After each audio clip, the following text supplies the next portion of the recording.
Engineer Abdul Rashid के लिए आज अहम दिन है। इनकी मुस्तकिल जमानत की अर्जी पर आज अदालत फैसला सुना सकती है।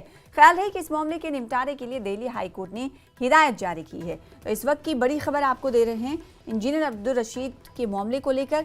ये पिछली समातों से अलग समात है। आपको बताएं कि ये जो अहम दिन आज है, इनकी मुस्तकिल जमानत की अर्जी पर आज अदालत फैसला सुना सकती है। इससे पहले जो सुनवाई हुई थी, जिसकी डेट आगे बढ़ा दी गई, वो अबूरी जमानत की दरख्वास्त की थी इन्होंने, क्योंकि पार्लियामेंट सेशन में शामिल होना चाहते थे, वहाँ अपने इलाके के मुद्दे उठाना चाहते थे। बारामूला से ये एमपी चुने गए हैं और आपको बताएं कि इस वक्त ट्रेल फंडिंग मामले में तिहाड़ जेल में मुक़य्यद हैं, बंद हैं, सज़ा काट रहे हैं। इन्होंने अबूरी ज़मानत उस वक्त मांगी थी जब भी पार्लियामेंट सेशन में शामिल होना चाहते थे। इस पर भी सुनवाई चल रही है। और जो आज का मामला है, ये आपको बताएं कि मुस्तकिल ज़मानत की अर्जी इन्होंने दाखिल की है और जिस पर आज अदालत फैसला सुनाएगी। तो आज का अहम दिन है, देखना होगा इंजीनियर अब्दुल रशीद को ज़मानत मिलती है या नहीं।